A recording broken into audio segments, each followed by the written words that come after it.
आज दोस्तों फिर से एक धार्मिक कहानी मैं आपके सामने लेकर के आया हूँ। तो मेरी आप लोगों से हाथ जोड़कर रिक्वेस्ट है, मेरे चैनल को सब्सक्राइब कर लें, लाइक कर दें, कमेंट भेज सकते हैं और शेयर भी कर दें प्लीज़। तो आज का जो मेरा टॉपिक है वो माँ के ऊपर है। हमारी ज़िंदगी में माँ कितनी अहमियत रखती है, उसी के ऊपर ये दोस्तों टॉपिक है। और मेरी एक एक बात को ध्यान से सुनना आप लोग।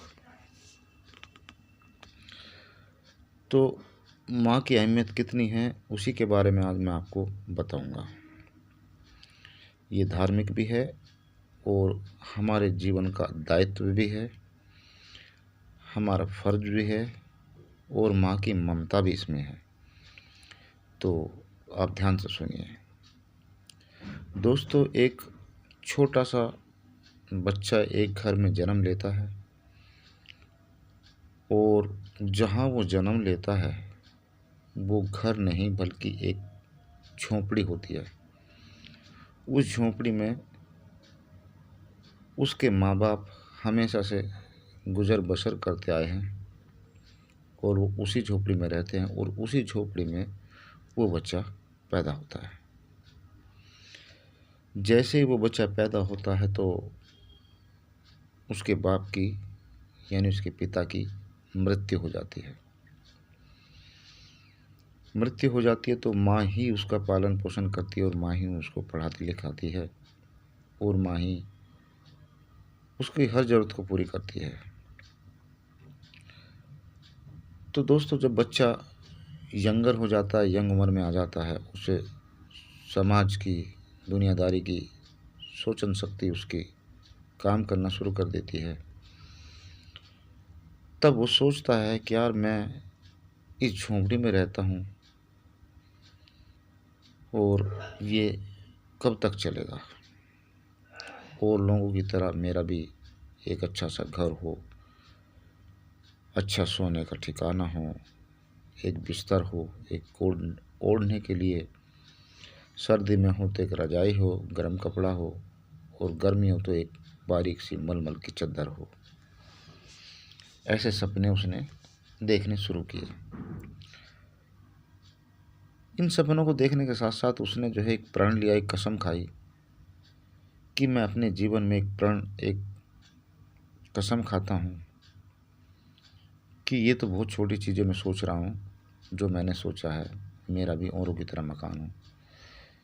इस छोटी सी सोच से भी ऊपर मैं सोचता हूँ क्यों ना मैं इस देश का राजा ही क्यों ना बन जाऊँ, मैं इस राज्य का राजा बन जाऊँ तो उससे बढ़िया क्या होगा।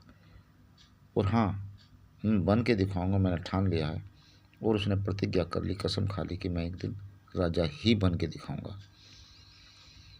और रियल में ऐसा ही हुआ। एक दिन वो समय आया, उसने अपने लक्ष्य को हासिल किया और वो वास्तव में ही राजा बन गया। राजा बन गया तो वो जा कर के राजमहल में रहना शुरू उसने कर दिया। शादी ब्याह भी हो गई, सब कुछ हो गया, पटरानी आ गई, रानी आ गई, राजभवन में रहता था।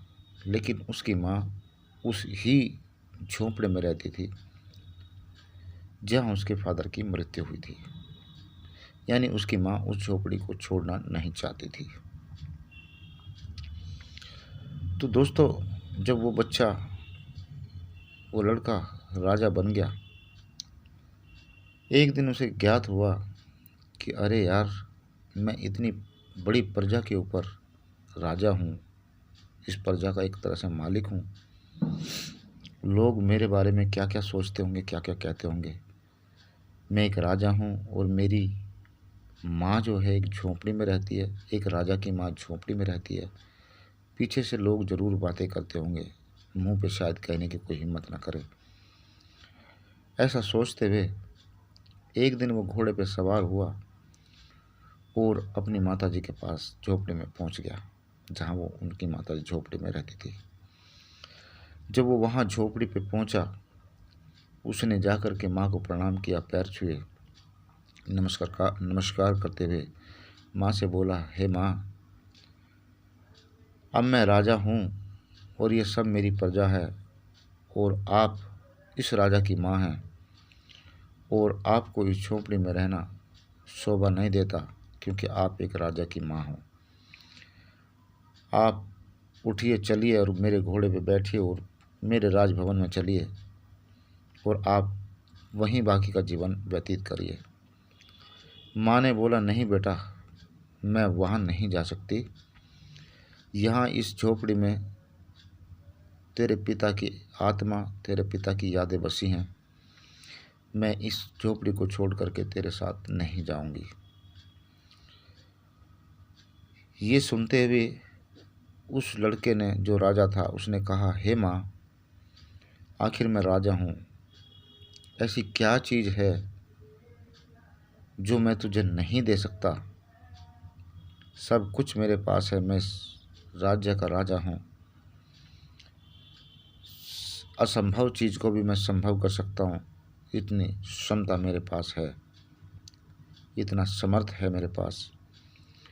माँ बोली कि बेटा, तू बेशक कितना ही बड़ा राजा क्यों ना हो गया हो, लेकिन तू मेरी इच्छा को पूरी नहीं कर सकता, और वो तेरे बस में नहीं है। तू रहने दे, छोड़, इन बातों में कुछ नहीं है। लड़के ने फिर से कहा, हे माँ, एक बार तू अपनी जुबान से एक शब्द तो निकाल, वो चीज़ तेरे कदमों में, तेरे चरणों में ला करके रख दूंगा जो आप कहेंगी। माँ ने कहा, बेटा, पहले आप मुझे 3 वचन दो कि मैं जो कहूँगी और वो आप पूरा करेंगे। बेटे ने कहा कि ठीक है माँ, मैं 3 वचन देता हूँ, जो आप कहेंगी मैं वो करूँगा। लड़के ने हाथ में गंगा जल लिया और कसम खाई, प्रतिज्ञा की कि माँ, जो तुम कहोगी मैं वो करूँगा, और 3 वचन माँ को दे दिए। अब लड़का वचनबद्ध हो गया, तो माँ ने कहा कि बेटा अब सुन, और तो मैं तुझसे कुछ नहीं चाहती, बस मैं इतना चाहती हूँ कि एक रात, जो आज आने वाली रात है, आज वो रात तू मेरे साथ इस झोपड़ी में आकर के गुजार। मैं यही चाहती हूँ, और मेरे तरीके से गुजार, जैसे मैं चाहूँगी ऐसे गुजारनी पड़ेगी। लड़के ने कहा, ठीक है माँ, ये कौन सी बड़ी बात है, मैं आज का भोजन शाम को राजमहल में करने के बाद और मैं आपके चरणों में हाजिर हो जाऊंगा। माँ ने कहा, ठीक है बेटा, अब तुम जा सकते हो। राजा घोड़े पर सवार होकर के अपने राजमहल में चला गया।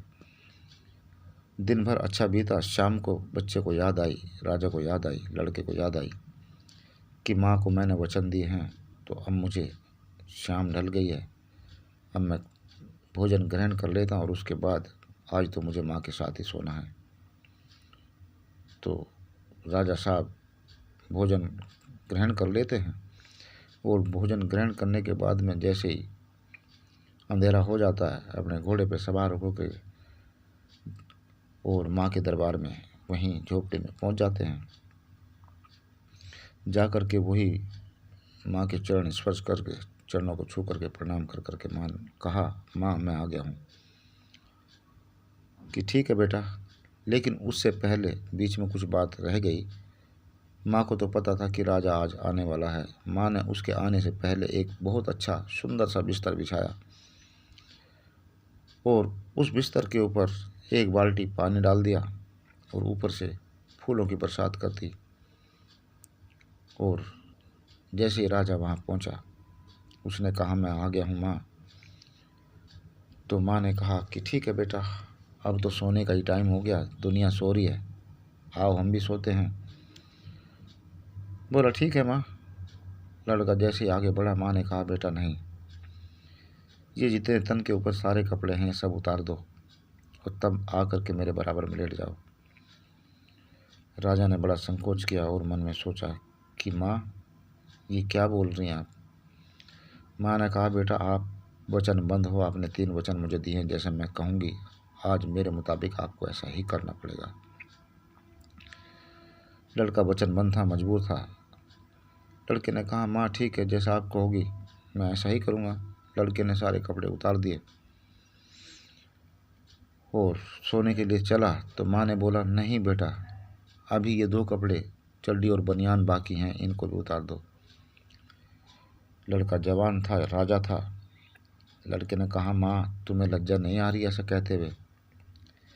एक जवान बेटे को नंगा होकर के अपने पास लेटने के लिए बोल रही हो। माँ ने कहा, बेटा आप वचनबद्ध हो, आपको ऐसा करना ही होगा। लड़का मजबूर था, वचन दे चुका था। लड़के ने ऐसा ही किया। तमाम कपड़े उतार करके और माँ के बराबर में जा कर के जब लेटा,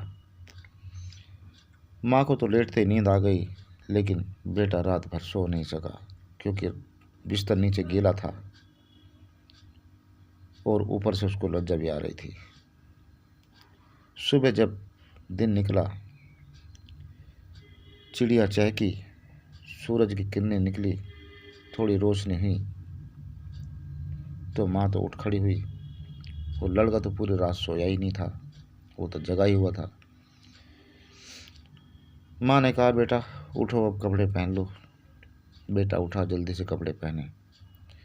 माँ ने आंखों में आंखें डाल करके बेटे के बोला कि बेटा मुझे लगता है रात भर सोए नहीं, आंखें लाल हो रही हैं आपकी। बेटे ने कहा, हे माँ, आज पहली बार ऐसा कलयुग, घोर कलयुग मैंने देखा कि एक माँ ने अपने नंगे बेटे को, जवान बेटे को नंग अवस्था में अपने पास लिटाया हो। तब माँ उत्तर देते हुए बोली कि बेटा तू ही तो कहा था ना कि मैं दुनिया की हर वो चीज़ तुझे ला कर दे सकता हूँ। हर चीज़ वो संभव है जो तू सोच भी नहीं सकती। तो मैंने ऐसा ही कुछ तुझसे मांगा जो तू नहीं सोच सकता। कि बेटा अब ध्यान से सुन मेरी बात। आज तुझे मेरे सामने बिना कपड़े के लज्जा आ रही थी और आज तुझे इस गीले बिस्तर पे नींद नहीं आई, लेकिन याद कर वो 9 महीने जब मैंने तुझे अपने गर्भ में रखा, मैं कितनी रात नहीं सोई होंगी। और याद कर उस समय को जब तू पैदा हुआ, तू बिना कपड़ों के पैदा हुआ और तू मेरे बराबर में ही सोता था और मैं, तू उस बिस्तर पे जिस पे मैं लेटा करती थी तुझे लेकर के, तू उस बिस्तर में बार बार बाथरूम करता था, पेशाब करता था और मैं रात भर तेरे नीचे सूखा कपड़ा डाल करके तुझे सूखे पे सुलाती रहती थी और मैं खुद तेरे बाथरूम में, तेरे पेशाब में, गीले बिस्तर में सोती थी। क्या तू उस टाइम कपड़े पहनता था?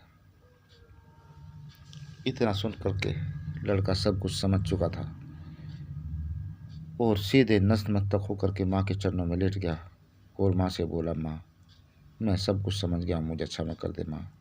माँ से बड़ा ऋण कोई नहीं होता, माँ का ऋण कोई नहीं उतार सकता। माँ, माँ मैं धन्य हूँ, आप जैसी माँ मुझे मिली है।